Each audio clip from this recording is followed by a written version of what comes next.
வேணுகிட்ட வச்ச பந்தயத்தை பற்றியோ வாட்ச்மேன் கிட்ட பணத்தை கொடுத்து மார்ச் வரிக்குள்ள நுழைஞ்சு வீராசாமி விரல்ல மோதிரத்தை மாட்டினதை பற்றியோ எந்தவித குறிப்பும் இல்லை. பந்தயத்தின் பின்னணியை முன்னணியில் வைத்து திட்டமிட்டு கொலை செய்திருப்பது தெளிவாக தெரிகிறது.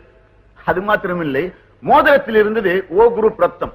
அதே மாதிரி குற்றம் சாட்டப்பட்ட இவருக்கும் ஓ குரூப் ரத்தம் தான். இதையெல்லாம் பார்க்கும்போது இந்த கொலைக்கு பின்னால் இருக்கிற மாஸ்டர் மைண்ட் தெளிவாக தெரிகிறது. குற்றம் சாட்டப்பட்டவர் இறந்தவரின் நண்பர் என்ற காரணத்தால் இந்த கொடூரமான மிருகத்தனமான கொலையை திட்டமிட்டு மிக சுலபமாக செய்திருக்கிறார். இவருக்குரிய தண்டனையை கொடுக்குமாறு கனம் நீதிபதி அவர்களை தாழ்மையோடு கேட்டுக்கொள்கிறேன். That's all, Your Honor.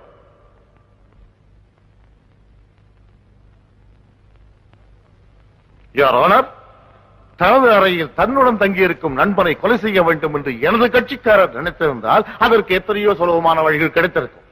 அதற்காக அவனிடத்தில் ஒரு பந்தயம் கட்டி தன்னுடைய மோதிரத்தை மாட்டி நண்பனை சவக்கடங்குக்கு அழைத்துச் சென்று கொலை செய்ய வேண்டும் என்ற அவசியமில்லை. எனது நண்பர் பப்ளிக் ப்ராசிக்யூட்டர் அவர்கள் ரத்த ஒற்றுமையை பற்றி ஒரு வினோதமான விஷயத்தை குறிப்பிட்டார். அதாவது மோதிரத்தில் கண்டதும் ஓ குரூப் ரத்தம், எனது கட்சிக்காரருக்கும் ஓ குரூப் ரத்தம் என்று. உலகத்திலே எத்தனையோ பேருக்கு ஓ குரூப் ரத்தம் இருக்கும். அதற்காக அத்தனை பேரையுமே இந்த வழக்கிலே சம்பந்தப்படுத்தி விசாரிக்க முடியுமா? மேலும் இறந்தவருக்கும் எனது கட்சிக்காரருக்கும் முன்பகை இருந்ததாக பப்ளிக் ப்ராசிக்யூட்டர் அவர்கள் எந்த இடத்திலையும் வலியுறுத்தி சொல்லவில்லை. அதற்கு பதிலாக இறந்தவருக்கும் ராஜுவுக்கும் தான் பகை இருந்திருக்கிறது. ராஜுவும் இறந்தவரும் காலேஜ் காம்பவுண்டுக்குள்ளேயே பல முறை தகராறு செய்திருக்கிறார்கள். இது அங்கு இருக்கும் எல்லோருக்கும் தெரியும். சம்பந்தப்பட்ட சாட்சிகளை குறுக்கு விசாரணை செய்வதற்கு முன்பே உண்மையை வெளிச்சம் போட்டு காட்டுவதைப் போல எனது மதிப்புக்குரிய நண்பர் தன்னுடைய விவாத திறமையை விரிவாக காட்டியுள்ளார். எனது கட்சிக்காரர் ஒன்றும் அறியாதவர், வெகுளி, ஒரு நல்ல மருத்துவக் கல்லூரி மாணவர், ஒரு பெரிய போலீஸ் அதிகாரி. தன்னுடைய குத்தியான புத்தியினால் அப்பாவியான எனது கட்சிக்காரரை கைது செய்துள்ளார். I object, Your Honor. இந்த வழக்கை விசாரித்த கடமை உணர்வுள்ள கண்ணியமான போலீஸ் அதிகாரியை புண்படுத்தி பேசுவது படித்த நண்பருக்கு அழகல்ல என்பதை சுட்டிக்காட்ட விரும்புகிறேன். Your Honor, ஒன்றை மட்டும் குறிப்பிட விரும்புகிறேன்.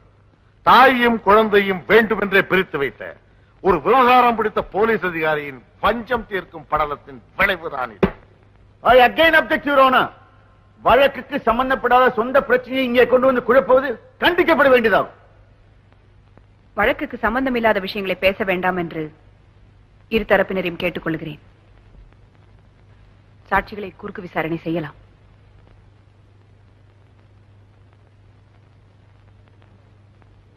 நீதானே அந்த மார்ச்சுரி வாட்ச்மேன்? ஆமாங்க. பேரு? காத்தமுத்துங்க. சம்பவம் நடந்த ராத்திரி நீ எங்க இருந்த? சொல்லுப்பா. அன்னைக்கு காலையில சதீஷ் சார் எங்கிட்ட 100 ரூபாய் கொடுத்து எங்களுக்குள்ள ஒரு பந்தயம் இருக்கு, இன்னைக்கு ராத்திரி மார்ச்சுரி பக்கமே வராதேன்னாரு. நானும் ஏதோ ஸ்டூடெண்ட்டுங்க விளையாடிக்கிறாங்கன்னு நினைச்சு நானும் அந்த பந்தயத்தை பாக்குறேன்னு சொன்னேன். நீ அந்த ஏரியா பக்கமே வரக்கூடாது, அதுக்குதான் இந்த பணம்னாரு. நானும் சரின்னுட்டேங்க. அதுக்கப்புறம் என்ன நடந்துன்னு எனக்கு ஒண்ணுமே